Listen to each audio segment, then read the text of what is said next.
When you think about the erosion of a democratic society, what comes to mind? Is it always some dramatic upheaval, a sudden collapse? Or could it be something else? Something Yeah. maybe quieter? Exactly. How do those foundational liberties, things like free speech, due process, how do they quietly come under pressure? hmm Changing the whole landscape, sort of right beneath our feet. It's a really profound question, and it's one we're going to try and grapple with today. That's absolutely the critical question, isn't it? Because often the biggest shifts, well, they aren't the loud bangs. They happen through mechanisms that, on the surface might even look lawful. Okay, so not like outright suspending the Constitution. Not necessarily. It's more about finding ways to maybe bend its interpretation, subtly changing the rules of the game, you could say. Bending it. How does something that looks legitimate actually end up undermining the system? That seems to be the core challenge here. It is. Well, welcome everyone to Deep Dive. Our mission, as always, is to cut through the noise, sift through complex sources, articles, research our own notes, and really pull out the crucial insights, the surprising facts, to help make you truly well-informed. And today, we're plunging headfirst into a topic that, well, it touches the very foundation of how free societies operate. We're talking about the modern authoritarian playbook. Right. And this isn't about, outright bans or big revolutions. It's different. It is. It's more about a calculated, strategic effort to weaken civil society, what some people call the third sector. By making participation just too costly. Exactly. Making participation in independent institutions so dangerously costly that dissent just kind of withers away. So connecting that to the bigger picture, this strategy seems to target specific core pillars. That's right. We're talking about the legal profession, our universities, and even individual students. The message becomes pretty clear. Challenge the ruling power, and you will pay a price. But maybe not through overt suppression. It might be financial penalties or subtle legal moves or just that chilling effect of uncertainty. It's a kind of control that operates within the existing legal framework then. Precisely. So, what does this all mean for us? Our journey today is going to unpack exactly how these pressures show up. Okay. To start, we need to establish some crucial baseline facts. Give us that essential political and constitutional context for, well, some pretty astonishing events. Got it. Then we'll dive deep into the specific actions taken against law firms, against the legal community. We'll expose the intricate mechanisms of pressure being used there. And next, we'll shift our focus over to higher education. We'll detail the profound pressures on the universities themselves, and maybe even more startling, the pressure on international students. Which really raises a big question for anyone interested in knowledge, right? What happens when intellectual freedom itself becomes a liability? It's a chilling thought. After that, we'll broaden out. Look at comparative examples, places like Hungary, Turkey, India, and reveal what looks like a truly global pattern of these illiberal tactics. Understanding those parallels really helps us see the patterns maybe unfolding closer to home. Following that, we'll meticulously examine the consequences, the risks. These are far-reaching. From the chilling effect on free speech, both in the legal system and on campuses, all the way to the potential for, well, significant talent flight, something that could impact the nation for decades. And finally, we'll dissect the justifications. What reasons are given for these actions versus perhaps the unsettling reality? Right. That critical analysis should lead us to a provocative thought on the resilience or maybe the fragility of constitutional democracy when it faces this kind of calculated erosion. So for you, our listener, especially if you're drawn to political science, history, philosophy, this deep dive is absolutely critical. It's really about understanding the raw mechanics of power, how intellectual freedom is preserved, and the, frankly, indispensable role that independent institutions play in a functioning democracy. We're going to uncover how that subtle interplay, between law and executive power isn't just abstract theory. It directly shapes the very environment for critical thought, for informed debate, and ultimately for effective action. Okay, so let's begin. Let's set the stage. To really get a handle on the forces at play here, let's unpack the political backdrop first. Our story really kicks off with the return of former President Donald Trump to the White House, January 20th, 2025. Right, and this wasn't just, a standard change in administration. It really marked an immediate and, well, pretty dramatic shift in governing style. What did that look like right away? Almost immediately, we saw this flurry of executive orders, directives. It was quite something. And the ambition behind them. That's the key aspect here, the sheer ambition. These weren't just isolated policies. They really represented an attempt, unprecedented in modern U.S. politics, to centralize authority within the executive branch.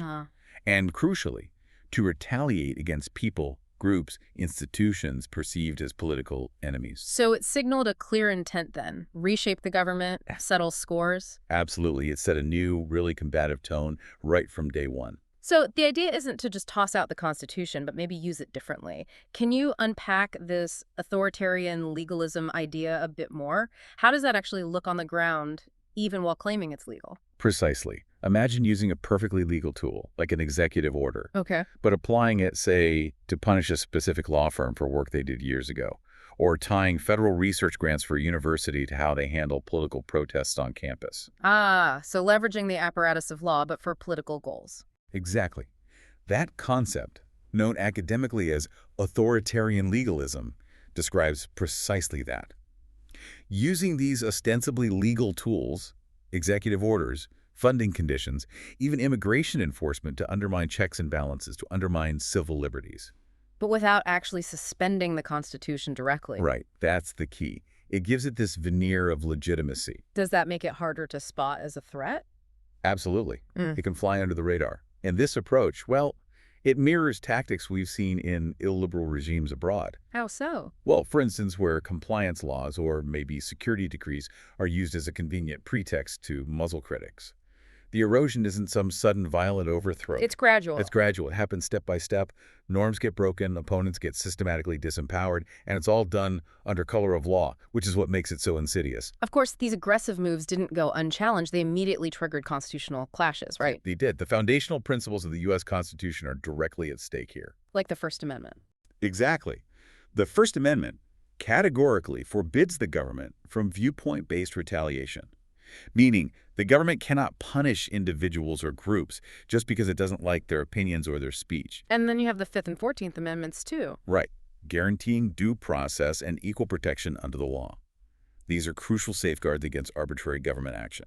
So what has this meant in practice for the legal system so far? Well, interestingly, the courts have actually stepped in quite a bit.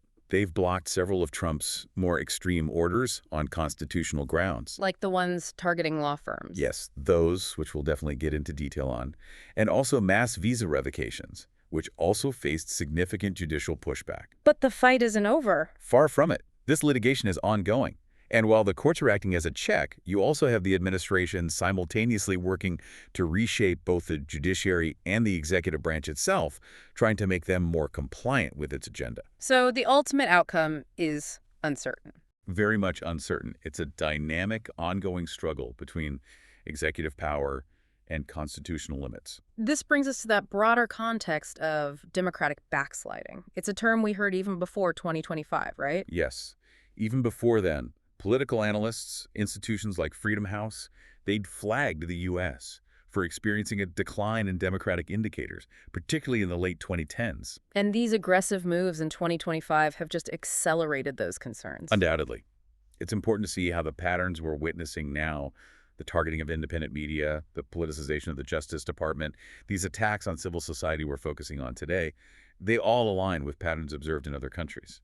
Countries that moved away from democracy. Correct. Comparisons are often drawn to places like Hungary, Poland, Turkey, where elected leaders, once in power, systematically chipped away at institutional checks. So the U.S. is facing a similar kind of stress test now. A profound stress test of its democratic guardrails, yes. A challenge to the very foundation of its constitutional system. It's really a critical historical moment we're living through. But it's not just a one-sided story, is it? There's pushback. Oh, absolutely. There's significant resistance and resilience mobilizing across American society. From where? State governments, for one. Attorneys general, governors, they're actively pushing back. Civil society organizations, journalists, even ordinary citizens are raising their voices. And in some cases, actually refusing to comply. In some powerful instances, yes. Yeah. Refusing to comply with what they view as unlawful edicts. That takes courage. It does. And this pushback is a critical part of the story. It shows that while institutions are definitely under strain, They are not defeated. We've seen whistleblowers too, right? Leaking information. Yes, whistleblowers inside government leaking information about questionable orders. And Congress, despite its deep partisan divisions, has held hearings on executive overreach. So the outcome of this clash, it's still being decided. Absolutely. The outcome of this confrontation between an aggressive executive aiming to centralize power and the defenders of the rule of law will undoubtedly determine the future of American democracy. It's a fundamental struggle. Okay, so just to quickly recap those baseline facts we've established, we've got President Trump's return, the immediate aggressive use of executive power. Right, aligning with that concept of authoritarian legalism, using law to undermine democratic checks. Which has led to constitutional clashes, legal pushback, though the administration is also trying to reshape the judiciary. And this accelerates pre-existing worries about democratic backsliding in the U.S., mirroring patterns seen in places like Hungary and Turkey. But crucially, there's also widespread resistance from state governments, civil society, the press, showing institutions are fighting back, even under strain. Exactly. Okay. With that foundation laid, the understanding of how these mechanisms work, let's zoom in now on where this playbook first really started to impact civil society, the legal profession itself. So our core thesis here at the Deep Dive is that weakening civil society isn't always about, outright bans. It's often done by making participation Dangerously costly. right. So costly that it just chokes off dissent. And nowhere is this clearer, perhaps, than in the targeted actions against lawyers, universities, students. It sends a really chilling message. The message is, if you challenge the ruling power, you will pay a price. And the striking element here is how specifically these actions were deployed. Okay, tell us about that. In early 2025, President Trump issued these executive orders. They were truly unprecedented in their nature. They didn't just target abstract policies.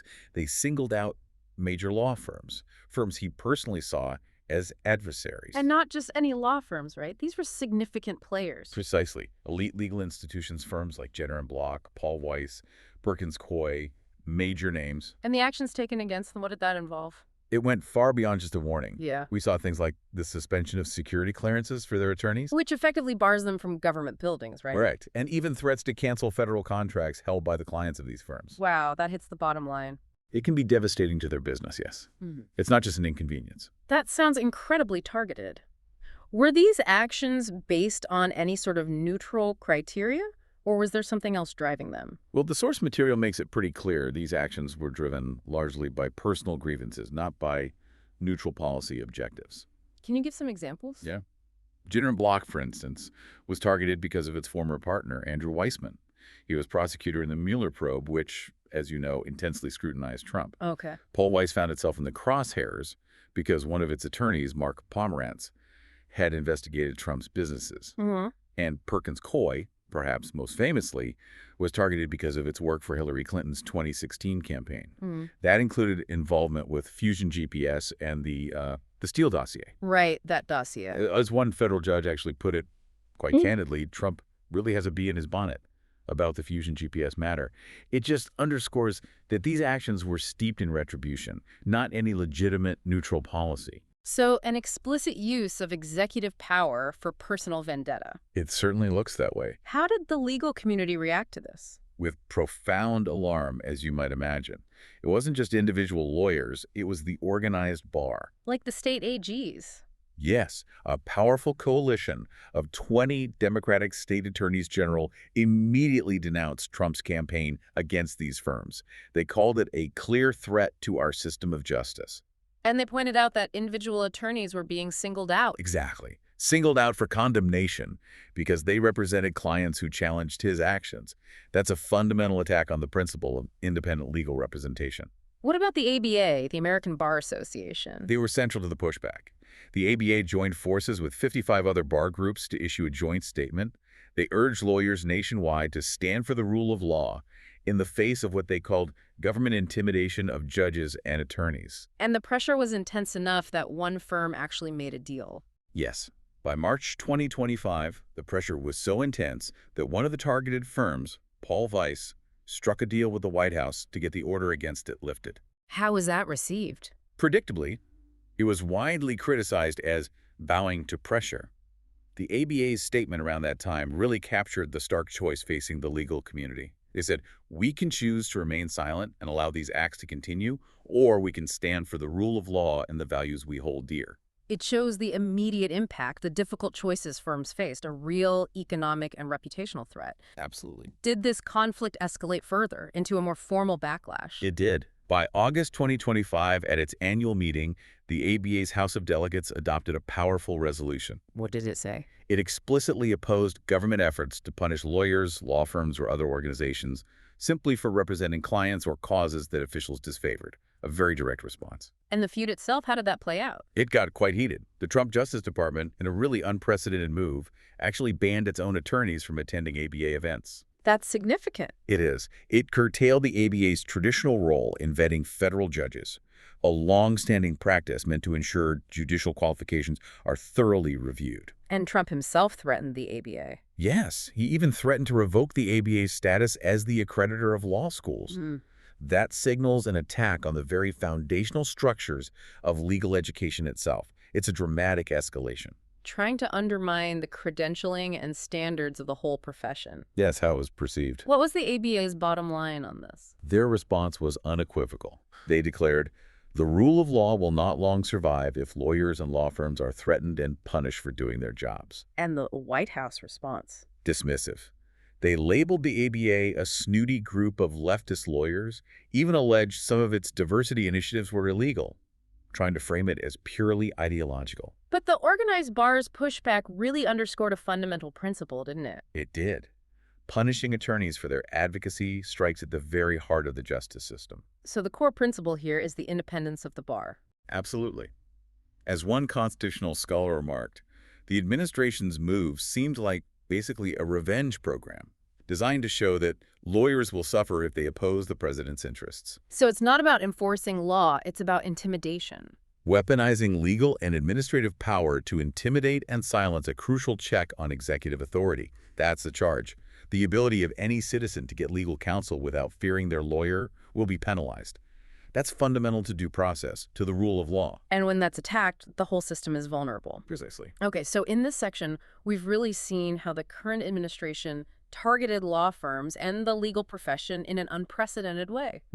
Singling out specific firms via executive orders, suspending clearances, threatening contracts, all apparently driven by personal grievances. And the legal community, from state AGs to the ABA, reacted with alarm, calling it a threat to justice, leading to formal resolutions and this public feud. Right. And the core principle at stake, as we discussed, is that independence of attorneys, absolutely vital for a functioning justice system. This leads us directly into our next area. How this campaign to chill civil society expanded. How it started to impact universities and perhaps most directly, international students. So this campaign to chill civil society, which we just saw, applied pretty forcefully to the legal profession. It didn't stop there, did it? No, it extended its reach right into higher education. President Trump, quite early on, was openly threatening to cut off federal funds to universities he felt weren't supportive enough of his policies. And this wasn't just talk. No, this threat was soon made very, very real. How so? A key example, really a stunning development, came in August 2025. The University of California, Los Angeles, UCLA revealed the administration had frozen a staggering amount of federal research funding. How much are we talking? $584 million. Wow. That's huge. What kind of funding is that? This isn't just, operating budget money. This is cutting-edge research across tons of disciplines, medicine, science, technology, vital work. And the reason given for this massive freeze? The alleged reason was that UCLA had been reprimanded by the government over large pro-Palestinian protests on its campus. Okay. The administration claimed these protests had allowed anti-Semitism to fester. Trump himself had openly vowed to punish universities for campus demonstrations against Israel's war in Gaza.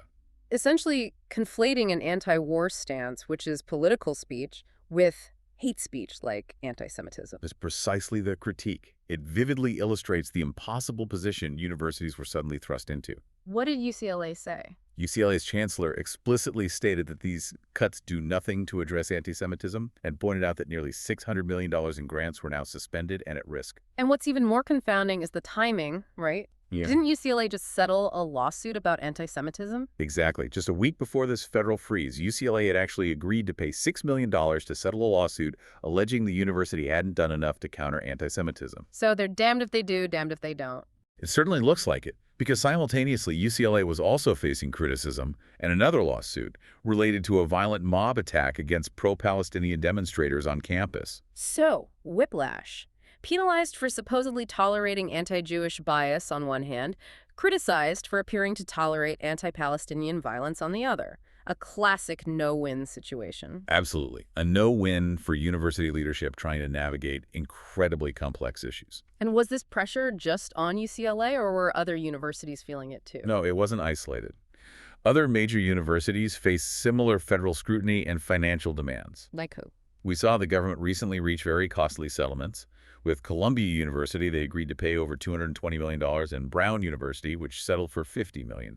And these settlements were to end federal civil rights probes? Yes, with the schools basically acceding to certain government demands as part of the deals. Mhm. Harvard University is reportedly in ongoing negotiations right now, trying to avoid a similar funding cutoff. But the demand directed back at UCLA seems particularly extreme. It is.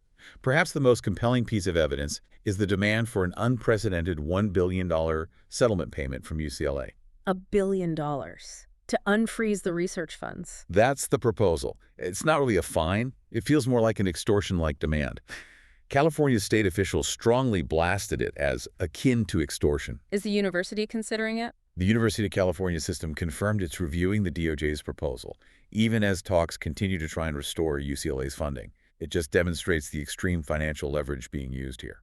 So what are rights advocates saying about all this? They're sounding major alarm bells, pointing out that these funding freezes, these massive payouts, they're a blunt instrument that gravely imperils academic freedom. How so? Experts warn these actions have clearly chilled free speech on campuses and directly undermined neutral due process. And they highlight an asymmetry. Yes, a really troubling asymmetry.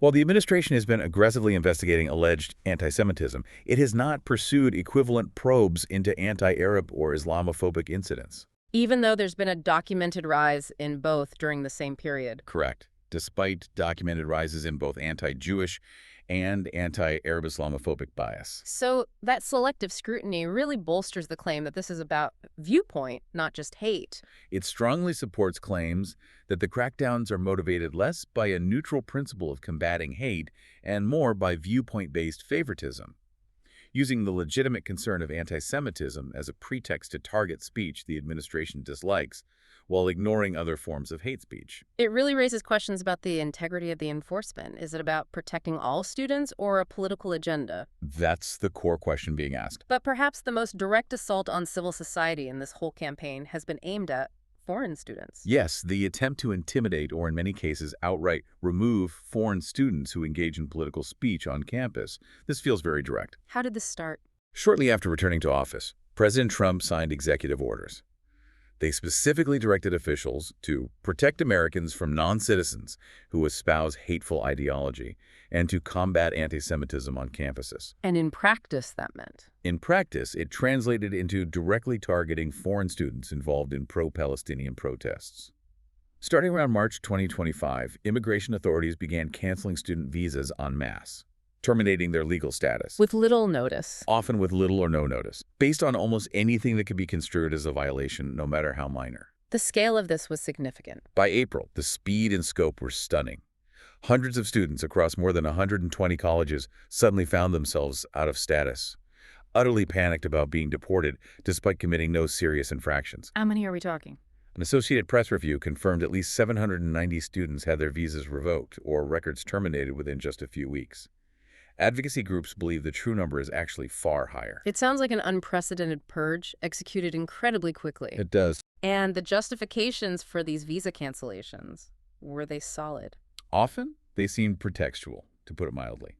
The Trump administration claimed it was simply enforcing existing immigration law, revoking visas for anyone who turned up in any criminal history search. But the law doesn't say that. No. By statute, only convictions for serious crimes like violent felonies actually warrant visa revocation. So what was the reality for these students? The reality, uncovered by various reports, was a stark contrast. Many students caught up in this had nothing like that on their record. Some had mere speeding or parking tickets. Or nothing at all. Or nothing at all. Universities were as baffled as the students. An ACLU attorney representing students at Michigan, whose status was stripped without explanation, put it perfectly. We don't know, and that's the scary part. That uncertainty must be terrifying. Imagine. Consider the case of a 21-year-old undergrad in Wisconsin. His visa was terminated after a dismissed disorderly conduct charge. Dismissed and not even upheld. Correct. This prompted a federal judge to slam the government's action as likely unlawful, lacking any sensible basis to expel a tuition-paying student right before graduation. A complete lack of proportionality and due process. And this wasn't just Wisconsin, right? It was happening nationwide. Yes. Judges around the country started issuing emergency orders to block these deportations. On just one day in April, courts in at least 7 states from Massachusetts to Montana intervened to protect students after the government canceled their legal basis for being in the U.S. with no due process. As one judge said, this is popping up all over the country. Highlighting a systemic, widespread issue, not just isolated incidents. What seems crucially important here is the observation that many of these students seem to have been targeted not for crime, but for their viewpoints. That's the core contention. The administration's sweep began right after widespread campus protests against the Gaza war. Officials openly tied student activism to national security concerns, painting with a very broad brush. Any specific high-profile examples? Yes. In March, immigration agents arrested Mahmoud Khalil, a Palestinian graduate student at Columbia. They labeled him a threat to American foreign policy after he spoke out for Palestinian rights. He became the first of a pattern. He became the first of what quickly looked like a pattern. Potentially hundreds of other international students and scholars having visas canceled or being detained for pro-Palestinian or anti-Israel speech. Another case. Rumeysa Öztürk, a Turkish student at Tufts, taken into custody by masked agents shortly after she co-wrote an op-ed criticizing her college's stance on the Gaza conflict. Masked agents. That sounds incredibly intimidating. It does. So the White House insisted there was no ideological deportation policy, claiming it was just national security and protecting Jewish students. But those assurances ring pretty hollow against this clear pattern of selective enforcement. It's hard to ignore the correlation between the targets and their political speech. And the court saw through it. Indeed. Federal judges, acting as that critical check, repeatedly ordered the release of detained students. Their findings often included prima facie evidence, meaning evidence sufficient on its face that the administration had retaliated against these students for protected speech, directly violating the First Amendment. That's a direct constitutional violation identified by the judiciary. Not subtle. Not subtle at all. What was the impact on the broader campus community? You mentioned professors suing. Yes, the professors who brought that lawsuit in Boston summed up the atmosphere bluntly. They argued the government's policy created a cloud of fear over university communities, saying it was at war with the First Amendment. And they testified about the chilling effect. They did. In a rare trial on the issue, most cases were decided quickly on injunctions. 2 non-citizen professors testified to the profound chilling effect. After seeing students like Khalil and Öztürk arrested, they actively curtailed their own plans, publishing articles, attending conferences abroad, participating in protests out of fear they too might become targets. That psychological impact is palpable. It really is. One professor from Brown described feeling vulnerable and targeted, saying, "I felt like next in line would be faculty." Another at Northwestern was so affected she was already exploring jobs outside the U.S. out of fear, being extremely shocked and distressed by the student arrests. It paints a vivid picture of how these actions create a pervasive climate of fear that undermines academic freedom and open inquiry. Okay, let's quickly recap this section. We've covered the extensive pressure on universities, starting with huge funding freezes like UCLA's $584 million, often tied to protests and alleged anti-Semitism. Right, though UCLA was simultaneously under fire for other issues, highlighting that impossible position. We discussed the massive financial demands, like that $1 billion settlement offer, and how rights advocates see these as imperiling academic freedom and being selectively enforced. And most dramatically, the widespread, seemingly arbitrary targeting of foreign students via mass visa cancellations, often based on minor or non-existent issues, and seemingly for their viewpoints, not crimes. Creating that palpable cloud of fear, as the professors call it. Exactly. Now, let's widen our lens again and look at how these tactics echo patterns we've seen in illiberal regimes around the world. What's particularly revealing here, I think, is that the patterns unfolding in the U.S. bear a really striking resemblance to tactics used by authoritarian governments elsewhere. There's a common theme, isn't there? Illiberal regimes find ways to cripple civil society without formally banning it. How do they do that? Instead, they undermine independent institutions through, well, legal and financial pressure, all while maintaining this facade of legality.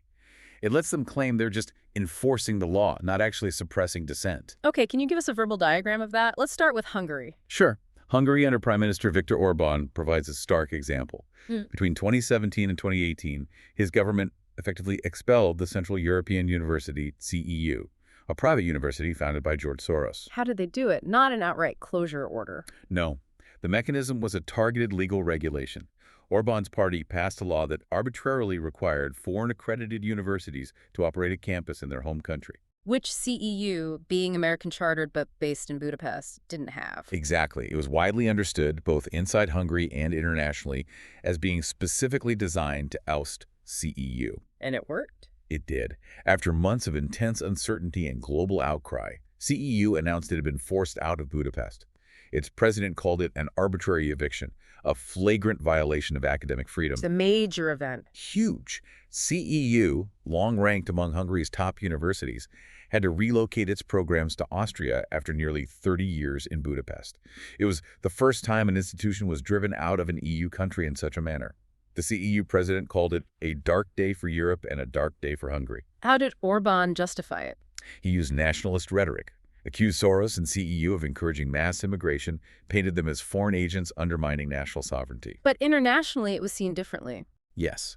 To the rest of Europe, it looked like a blatant assault on the third sector, on civil society. The European Commission even took Hungary to court over this law. It really mirrors how authoritarians use these legal pretexts to oust institutions they see as ideologically troublesome, rather than openly censoring them. And Orban was cracking down on NGOs at the same time. Yes, his simultaneous crackdown on NGOs, forcing Soros's Open Society Foundations out too, cemented this pattern. Okay, let's shift to Turkey. You said a harsher variant. Yes. Following the failed coup attempt in 2016, President Erdogan's government undertook massive purges across society. Academia was hit especially hard. The mechanism there. Emergency decrees. That was the tool. And the impact. The scale and speed were just breathtaking. Under these decrees, authorities shut down 15 universities and about 1,000 schools allegedly linked to Fethullah Gulen's network. Leaving thousands of students stranded. Roughly 200,000 students left in limbo, suddenly without a school. Simultaneously, tens of thousands of academics and teachers were summarily dismissed or banned from education jobs. Tens of thousands. By one count, around 40,000 educators lost their positions in the immediate aftermath. The impact on Turkey's higher education was devastating. Entire faculties emptied out, scholars forced into exile or silence. And the basis for targeting them was often flimsy. Very flimsy, often. People targeted for having once taught at a Gulen-linked school or even just holding an account at a Gulenist-affiliated bank.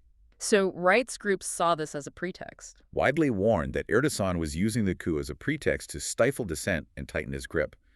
The purge of what he called critical academia created this pervasive climate of fear where remaining scholars largely self-censored. Undermining the independence of the universities themselves. Absolutely. Turkey's universities, once relatively autonomous, quickly came under the heavy hand of loyalist trustees and politicized appointees. It's a more severe example of it. Participation is costly strategy. Where it could cost you your job or even your freedom. Exactly. Right. Arrest, travel bans. While the U.S. hasn't gone to those specific extremes, the fear-based silencing of campus voices, that chilling effect, follows a disturbingly similar logic. Okay, one more example. India. How does it fit the pattern? India, under Prime Minister Modi's government since 2014, has systematically choked off resources for non-governmental organizations, NGOs, especially those critical of government policies. And the tool here, another verbal diagram of financial strangulation. The main tool has been the Foreign Contribution Regulation Act, the FCRA. It's a law regulating foreign donations to Indian NGOs. How has it been used? Under Modi, the Home Ministry has used the FCRA to cancel or suspend the licenses of over 10,000 charities. 10,000. Over 10,000, effectively preventing them from receiving international funds, which are often their lifeblood. Which groups were hit hardest? Groups working on the environment, human rights, minority rights, other sensitive areas. For example, Greenpeace India's bank accounts were frozen, bringing it to the brink of shutdown. They called it strangulation by stealth. Other examples. A prominent women's rights organization, the Lawyers Collective, and a trust run by a vocal Modi critic also had their FCRA permits pulled. What was the official reason given? Officially, that NGOs violated reporting rules or engaged in anti-national activities. But the opacity and arbitrariness of the crackdown were widely noted. Activists pushed back. Yes, in an open letter signed by 170 civil society groups, activists warned authorities were wielding this draconian law as a garb to target organizations whose views the government disagrees with. Were there smear tactics involved too? Yes, intelligence reports accusing NGOs of hurting India's economic development by protesting big mining or industrial projects were selectively leaked to smear these groups. And the process itself lacked transparency. Very non-transparent, with no administrative appeal. Charities described it as arbitrary, non-transparent, and without any course of redress. What's been the overall impact in India? A drastic shrinking of civic space. Many NGOs, even apolitical ones, had to shut down programs due to lack of funds. Others significantly toned down their criticism of the government. So, achieving de facto what a ban could do, but with plausible deniability. Exactly. Plausible deniability by claiming it was just enforcing the law. And this mirrors the approach we're seeing now in the U.S., with funding freezes on universities and conditions tied to federal support, using financial controls to squeeze these organizations. These international cases really paint a clear picture, don't they? This common theme. Don't abolish independent institutions outright, just undermine them. Right. Through calculated legal and financial pressure. Hungary used a technically neutral education law. Turkey used emergency decrees under the guise of security.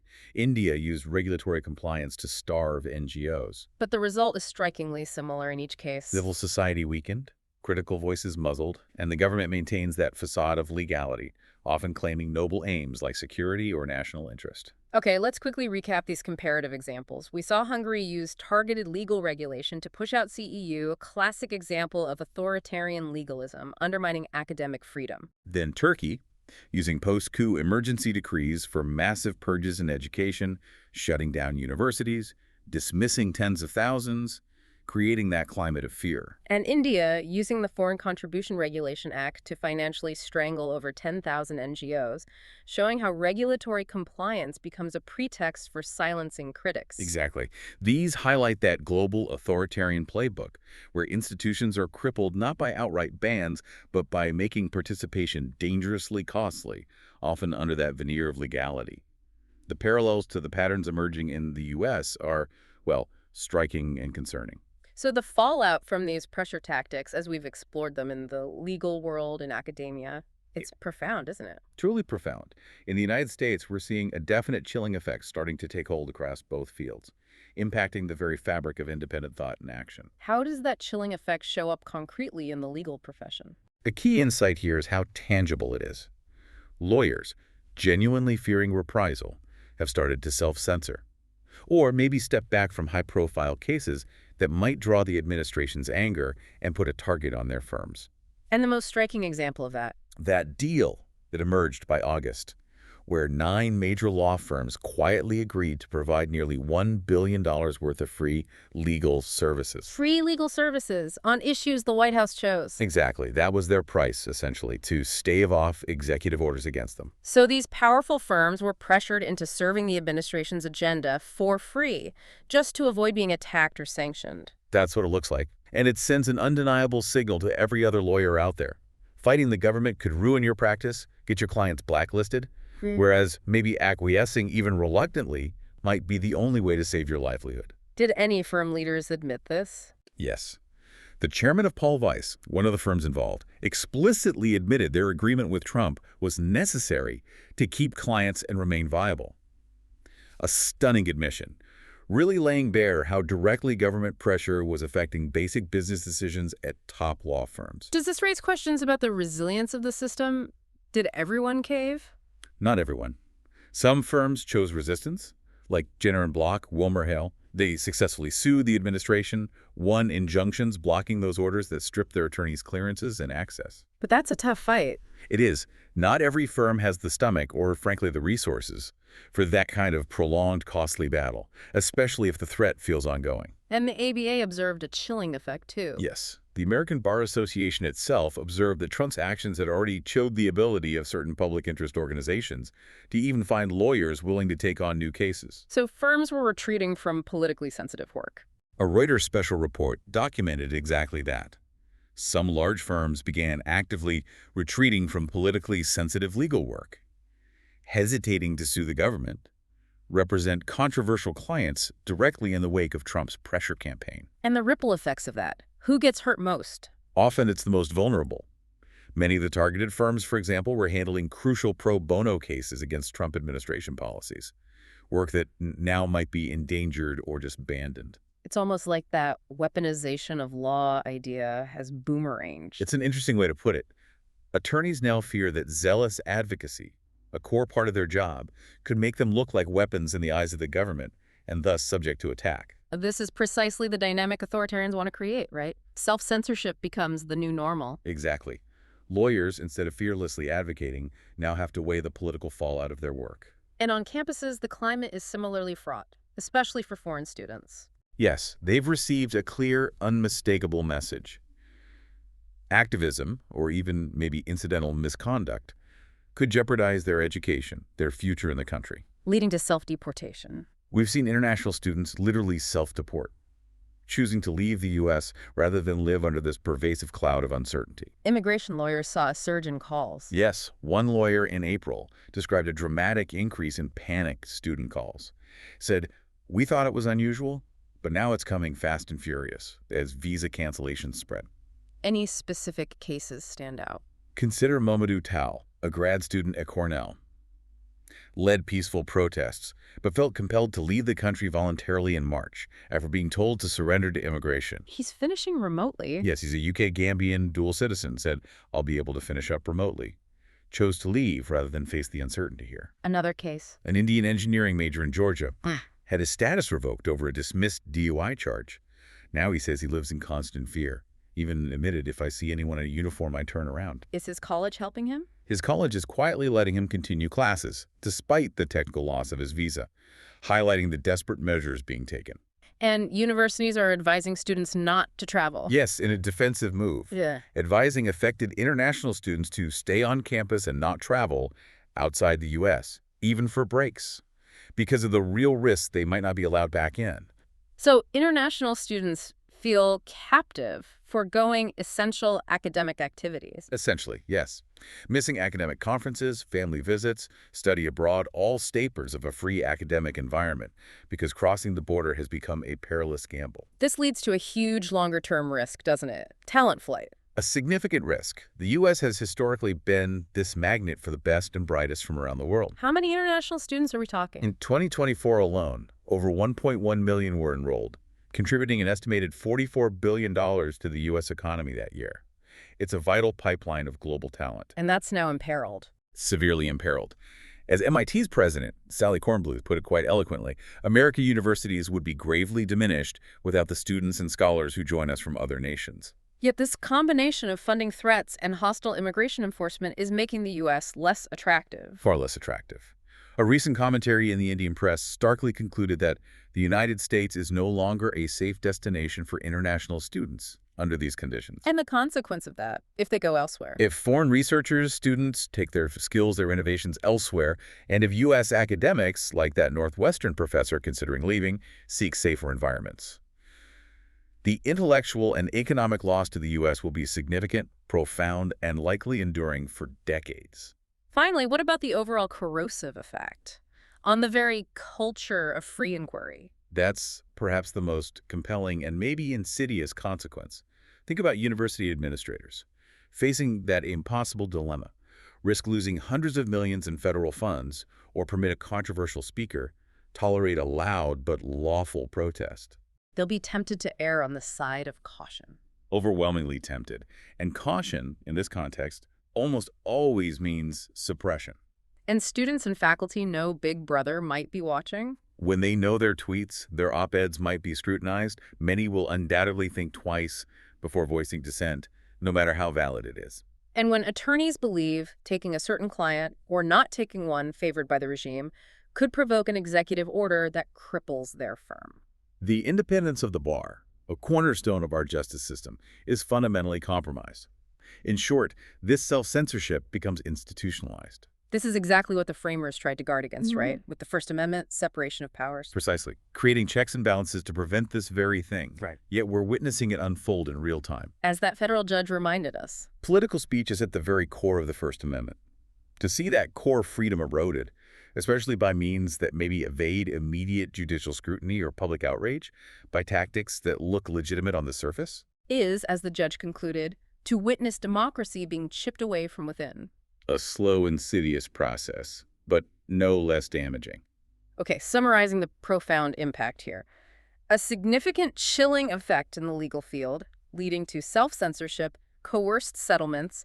There's some resistance. On campuses, that message of intimidation, especially for foreign students, causing self-deportation, a cloud of fear, forcing them to forego travel and opportunities. We discussed the substantial long-term risk of talent flight, hurting the U.S.'s draw for global intellect. And ultimately, these pressures corroding the very culture of free inquiry and institutional independence, leading to institutionalized self-censorship.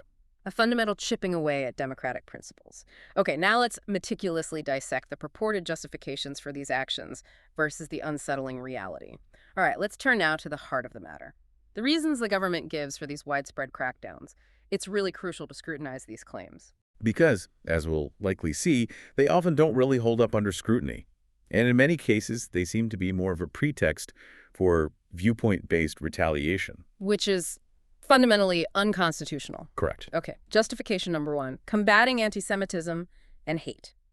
This has been a primary reason given for campus interventions, right? Protecting Jewish students. Yes, that's been a major justification offered by the Trump administration, especially in the wake of Middle East tensions. And let's be clear, no one disputes that genuine anti-Semitic harassment is real and must be addressed. Universities themselves have been disciplining offenders, settling lawsuits. But the issue is in the application of this principle. That's the core critique. The reality, argued by many critics, including some Jewish student groups, is that the federal government has, in practice, exploited this legitimate concern, used it as cover to punish speech it simply dislikes. How?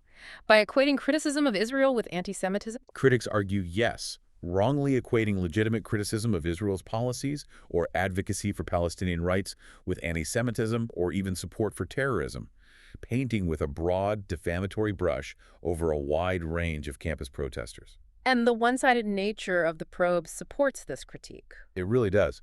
In practice, the administration's investigations have been overwhelmingly focused on alleged anti-Jewish bias, while conspicuously ignoring that documented surge in Islamophobia and anti-Arab hate happening at the same time.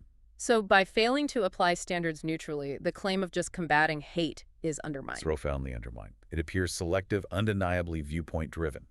Remember that federal judge in the visa revocation case? Yeah. Explicitly noted the student was identified and targeted on account of his advocacy for Palestinian rights, not because he actually threatened anyone. So while combating anti-Semitism is laudable, Not when it serves as a pretext to silence one side of a campus debate. Viewpoint-based suppression, even cloaked in fighting hate, fundamentally violates the Constitution's promise of freedom of expression. okay, justification number two, national security, public safety. This gets invoked a lot too, doesn't it? Very frequently. The argument is that expelling certain foreign students or cutting specific funds is necessary for campus order and, broadly, national security. How do they frame it? Officials claim revoking visas is just lawful enforcement to remove those acting counter to national interests. They invoke the specter of terrorism or foreign subversion, sometimes in the same breath as citing incredibly minor criminal offenses like traffic tickets or petty arguments as grounds for deportation. The disconnect seems glaring. It is glaring. National security is, in many ways, a classic refuge for authoritarian impulses. It's a vague, sweeping rationale that can be twisted to justify almost anything. But the courts haven't bought it. Largely, no. Judges around the country, appointees of both parties, have issued injunctions precisely because the government's actions often seem to lack any genuine security rationale. Students with no criminal convictions swept up. Exactly. Students with no convictions, certainly no terrorism ties. As one federal court sharply put it, every procedural safeguard in the book was blown past. Even post 9/11, deporting someone just for beliefs was a red line. Generally, yes. The Supreme Court has consistently held that even non-citizens have First Amendment rights in the U.S., especially for peaceful advocacy. Here, the clear pattern suggests immigration powers being weaponized as a tool of speech policing under a very thin national security veneer. And the claim that cutting university funds ensures campus safety, does that hold water?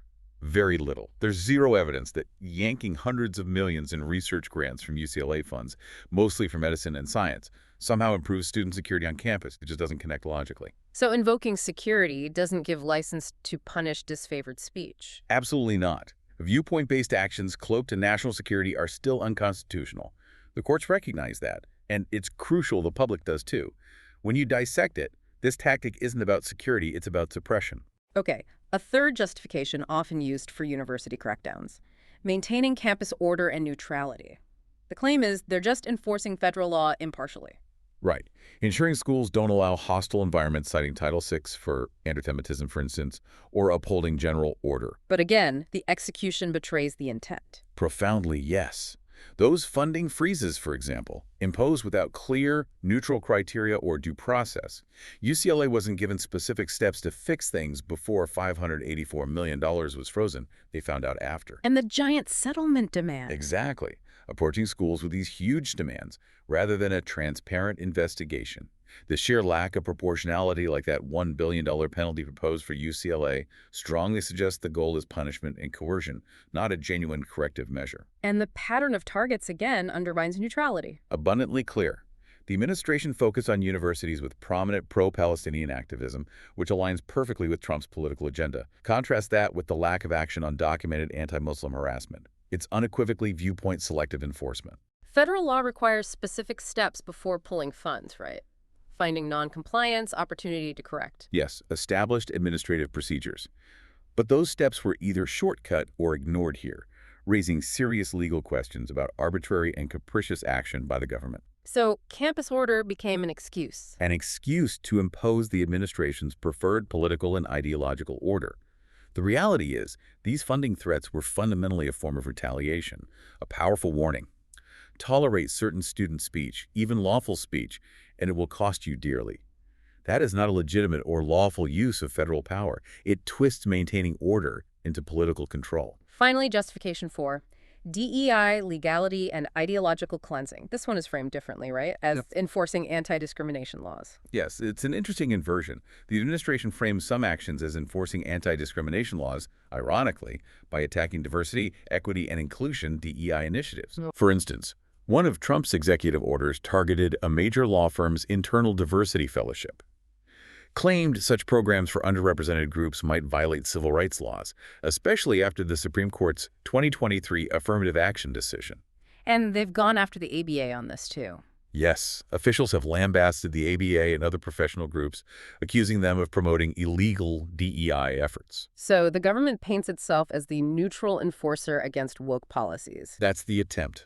But in practice, it looks like clear viewpoint-based targeting under this thin guise of anti-discrimination law. And the firms and schools see it as retaliation. They see it as retaliation for viewpoints' support for diversity, in this instance that the ruling regime opposes.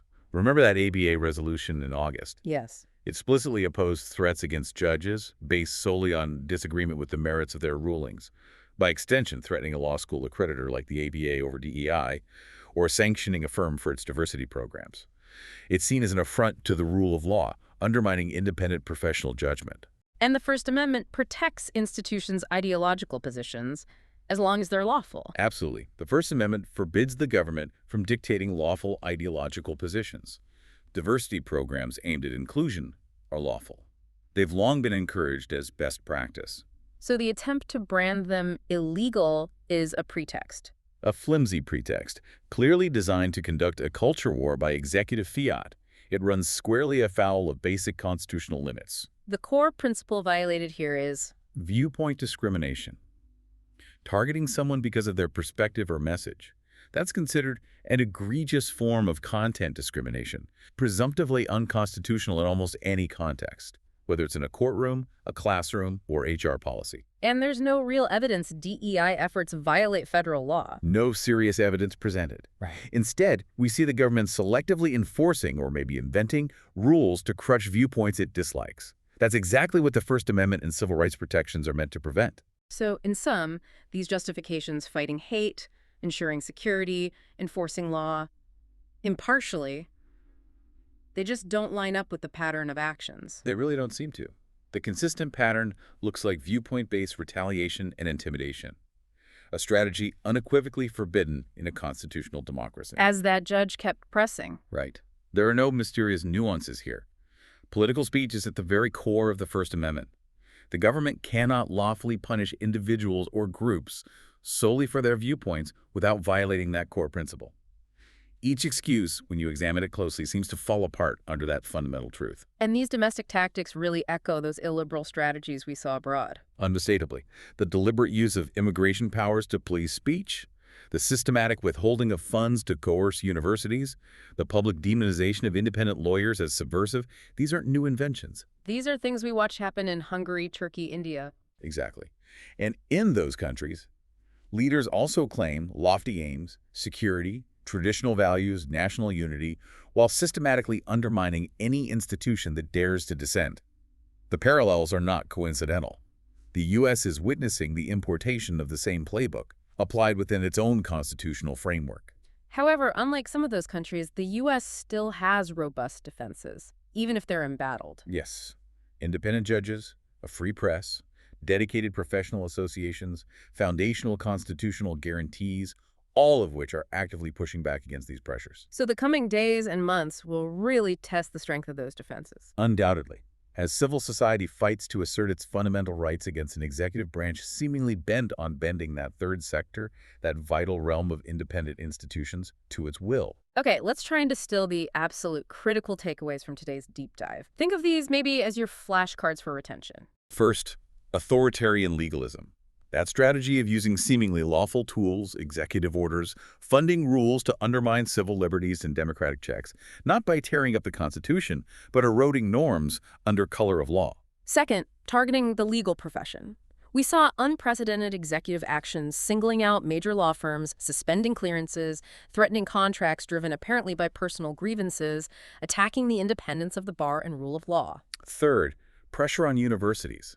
Huge financial pressure here. Frozen federal funds, billion-dollar settlement demands, often linked to campus protests and claims of anti-Semitism, which critics argue is a pretext for suppressing viewpoints. Fourth, intimidating foreign students, using immigration powers to cancel student visas en masse, often for minor or no infractions.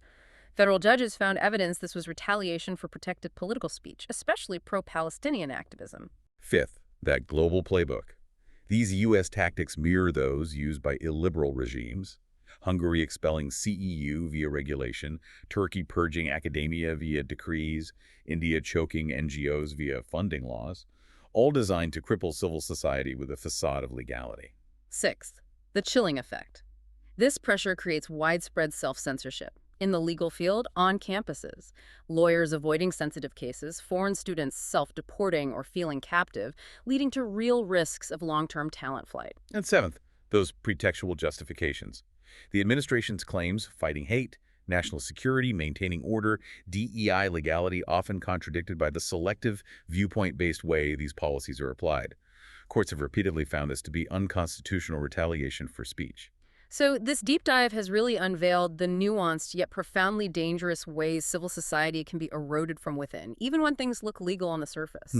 Understanding this authoritarian playbook isn't just, an academic thing. It's absolutely crucial for recognizing and safeguarding democratic principles in real time. And hopefully this gives you not just facts, but a framework, a way to analyze these patterns of power and resistance. For those of you interested in political science, history, philosophy, these aha moments about how power works and how it's challenged, they're invaluable. They show that intricate interplay of legal, social, political forces shaping our world. So a final thought to leave you with. Given the subtle nature of these pressures we've discussed and acknowledging the powerful, interconnected defenses still at play in our constitutional system, what specifically do you see as the most vital and enduring bulwark against this kind of erosion of civil society? And maybe, how might that understanding shape your own engagement with the world around you? Something to chew on until our next deep dive.